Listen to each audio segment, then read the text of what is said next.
वाञ्छितार्थप्रदं वन्दे षण्मुखं कुलदेवतं बुद्धिर्बलं यशोधैर्यं निर्भयत्वमरोगता अजाड्यं वाक्पटुत्वं च मत्स्मरणात् भवेत्। श्रीहरये नमः। शिवाभ्यां नमः। मामहेश्वराभ्यां नमः। गुरुपवनपुरेशाय नमः। सद्गुरुचरणारविन्दाभ्यां नमः। वाग्देव्यै नमः। ओं हनुमते नमः। श्रीहरये नमः।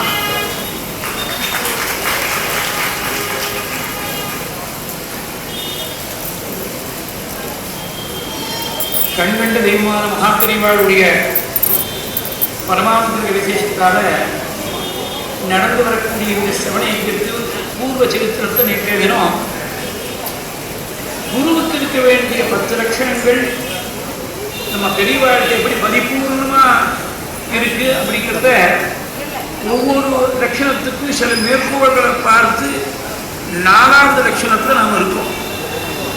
ஆச்சாரியோ வேதசம்பன்னः விஷ்ணுபக்தோ விமத்சரः மந்திரஜ்ஞः மந்திரபக்தஸ்ச சதா மந்திரார்த்தத சுச்சி குருபக்தி சமாயுக்தः புராணஜ்ஞோ விசேஷதः ஏவம் லக்ஷணசம்பன்னः குருஹு இதி அபிதீயதே. இது சுந்தரகாண்டத்துடைய முதல் ஸ்லோகத்துக்கு வியாக்கியானம் என்ற போது கோவிந்தராஜ சுவாமிகள் தன் வியாக்கியானத்தில் மேற்கோளாக காட்டக்கூடிய 2 ஸ்லோகங்கள். ஒரு குருவாக இருக்கக்கூடியவர் ஆச்சாரியனாக இருக்கணும், தான் ஸ்வயம் ஆச்சரணம் பண்ணக்கூடியவராக இருக்கணும், அதே மாதிரி வேதத்தை நல்லா கரைச்சி குடிச்சவராக இருக்கணும். வேதத்தை கரைச்சி குடிச்சவராக இருக்கணும்னு எதுக்காக சொல்றேன்னா, வேதம் வழியை காட்டும், பகவான் தெரிஞ்சுக்கிறதுக்கு வழியை காட்டும்.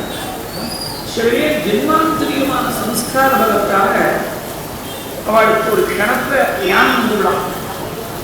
சங்கீத சாஸ்திரத்தை லட்சிய ஞானம் லட்சண ஞானம்னு 2.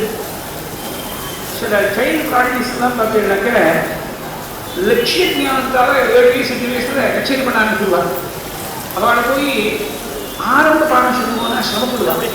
ஏன்னா அவளுக்கு ஜென்மாந்தரத்திலேருந்து விட்டமுறை கொண்டவரை கஷ்டம் ராகஸ்வரூபங்கள்லாம் மனசில் வெளியே தெரிவிச்சுட்டா லட்சியம் சுத்தமாக இருக்கும். அந்த சங்கீதம் ரொம்ப சுத்தமாக இருக்கும், குறைய சொல்ல முடியாது. ஆனால் அவளை போய் ஜெண்ட வரிசை இந்த சந்தி வரிசையெல்லாம் சொல்லிட்டுனாக்கா சரியாக வராது.